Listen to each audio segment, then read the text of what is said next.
I hope you don't drink a lot of alcohol. I hope you don't drink any alcohol. But if you do, I hope you don't drink a lot. Okay, and this video is pretty much to say that you should probably refrain from drinking altogether. I haven't drank in a long time. Last time I did, I drank like maybe one or two. And I've been offered alcohol recently, and I didn't partake. Alcohol, I think, is more of a gateway drug than marijuana. Even though I don't see marijuana as a drug at all. I mean, it's natural, so I don't really see it as a drug. But I think alcohol is more of a gateway drug. Because if you have drank before, if you've drank a lot before, how many times have you said something like, "Yeah, let's do it," after drinking? Many times. I mean, I've been in that boat. I've never said that while smoking marijuana. Not that I smoke a lot of marijuana. I smoke every now and again before I go to bed. Be like once every couple months, and it's only for health reasons because they say it's anti-cancer.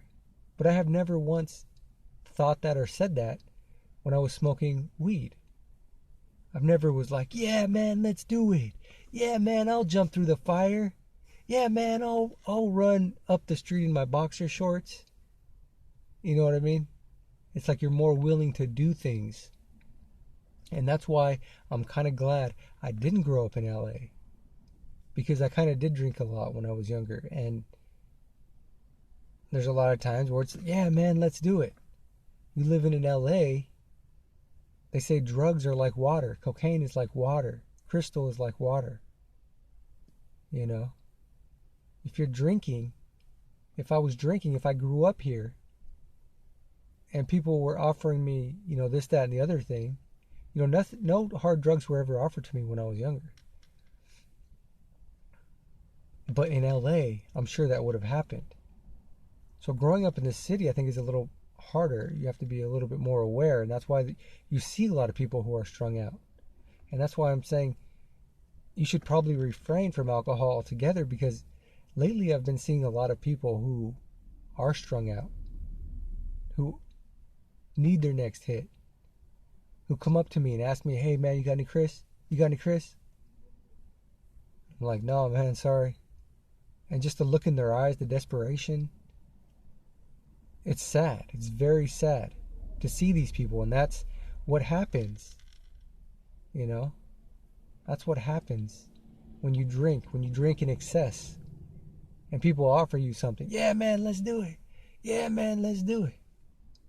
And alcohol is legal. And marijuana was illegal for the longest time. But like I said, I've never said that while high. But I've said it plenty of times while I was drinking alcohol. And like I said, I've never done any drugs. The only drug that I've done is marijuana, and I don't consider that a drug. Okay. I was talking to a guy today, and he was telling me this story about how he was in the bar one time when he was younger. He was wild. He was in the bar, and he found this little baggie, and he thought it was just marijuana. And so he took it home with him, and he was like, "I'll give it to a friend, or I can sell it, or whatever." Well, he said he's more of a drinker. So he said one day he was drinking, and he went through all of his alcohol, and it was like 2 a.m, and he couldn't buy any more beer. So he remembered, "Oh, I have that little bag of weed. I'm going to smoke it." So what does he do? He said he cut open a cigarette. He used the paper to make a joint. He smoked it. And he's like, "Oh, man, this is not really hitting me." So he kind of almost smoked the whole thing. And then like 20 minutes later, he was like super hyper. And he was just like shaking, and he didn't know what to do. He was freaking out. He was panicking, like having a panic attack. And he said he just, opened the water and just started drinking like crazy. He said he was just kind of out of his mind. So that kind of thing is like, it was either laced. He was thinking it was just some kind of hybrid weed, but I think it was more like it was laced. I don't think there's a hybrid weed that gets you all, you know, crazy panicked and having a panic attack and shaking and all that kind of thing. I think that was probably laced. I mean, when I was younger, the same thing. Me and a buddy were drinking. We went over to his friend's house, and the guy pulls out a joint, and we start passing it around. He had this little Chihuahua dog, and I was sitting on the couch, and my friend and the dude were just sitting there talking, and I was like, after smoking that, I was like spaced out, right? I was spaced out. I was eating sunflower seeds, and I was breaking them open, and the little Chihuahua was just sitting right there, right next to me. I was breaking the seed open, and I was giving the little Chihuahua the seed. And I just kept doing that, and I was just like, and I just hear talking over here, blah, blah, blah, blah, and I'm just here like spaced out, right? And then I don't know how long time had passed, but out of nowhere, I just threw up all over the place. Like no warning, nothing. It just all came out, and I was like, and I felt so bad. I mean, I kind of did, I guess, at the moment, but not really, because I was just out of it. And, yeah. And then I had to clean myself up. I went to the toilet, and the next day I talked to my buddy, and he was like, I think that was laced. He was like, and my buddy, I didn't smoke a lot of weed, but my buddy smoked like every day. And he's like, nothing ever hit me like that. And so he thought it was laced. So yeah, that's what happens, You start drinking and you're just like, yeah, let's do it. Yeah, let's do it. Somebody,